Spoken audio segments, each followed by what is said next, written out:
जिंदगी की शुरुआत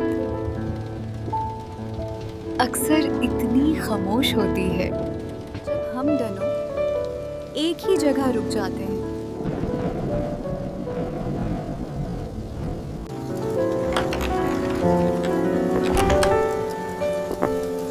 होटल में सुबह की हल्की रोशनी और एक साथ चाय पीने की आदत और शाम की सैर। बस चलना नहीं, साथ चलना होता है। कभी रास्ते में रुककर किसी होटल में साथ बैठ के एक प्लेट गरम मैगी शेयर कर लेना।